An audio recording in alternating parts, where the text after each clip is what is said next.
अपने देश की शिक्षा बहुत पहले लुप्त की गई। एक नई शिक्षा पद्धति इसलिए लाई गई कि हम लोग सदा विदेशी आक्रमकों के या विदेशी हमारे उस समय जो शासनकर्ता थे, हम उनके गुलाम थे, उनकी गुलामी में हम सदैव बने रहे।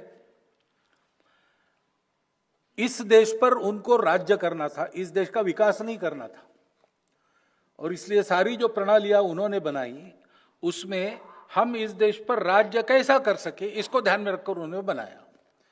उन्होंने इस देश को जीता था, इस देश को उनको अपने अधीन रखना था, उसके लिए जो करना है वो उन्होंने किया।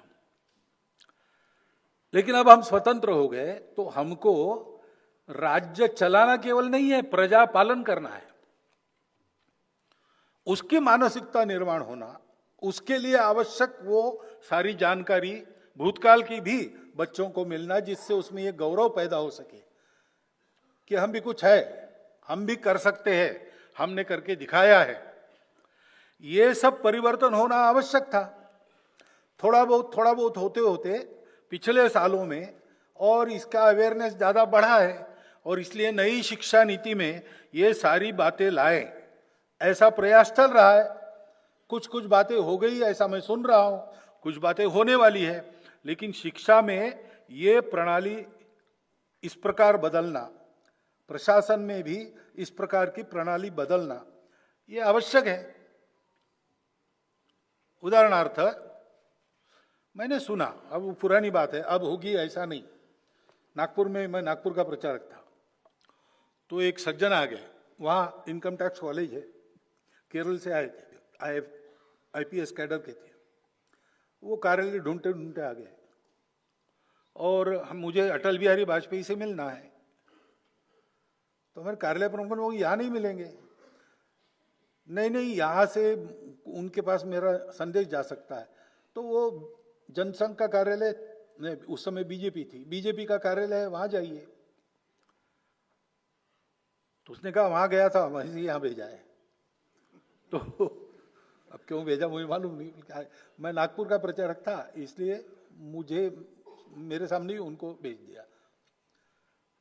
उनको आपको अटल जी से काम क्या है? तो मुझे एलएक्यू करना है। क्या है एलएक्यू करना है?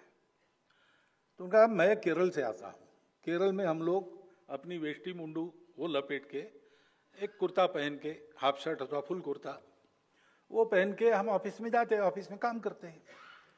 पुलिस वाला हूं इसलिए कभी कभी वर्दी में जाना पड़ता है, जाता हूं।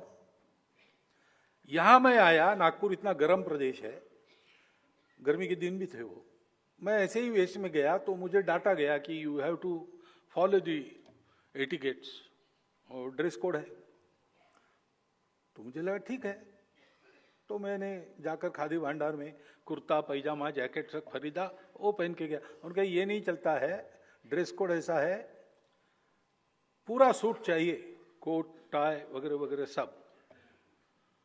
तो मुझे ये समझ में नहीं आया कि यहाँ नागपुर में गर्मी के दिनों में ये कैसे चलेगा भाई? हम तो उबाल कर आलू हो जाएंगे अंदर ही अंदर। तो मुझे एलएक्यू करना है कि ये कब बदलेगा। तो जब मैंने फिर उनको बताया अटल जी को, क्या पत्र भेजो, वहां दिल्ली में जाओ, यहाँ से वो बीजेपी का कार्यालय अलग है, बीजेपी अलग है, हम अलग है, सब समझाया।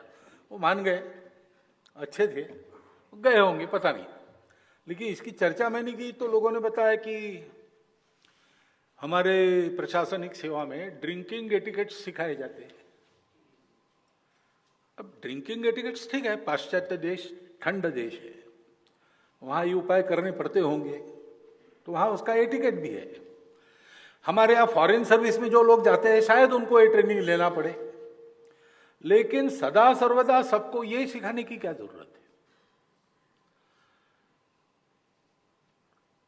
तो कुछ परिवर्तन होना चाहिए।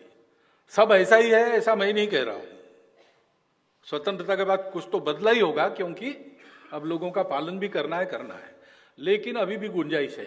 तो वो सारे परिवर्तन होने चाहिए और इसमें बहुत ज्यादा एप्रेंसिव होने की जरूरत नहीं।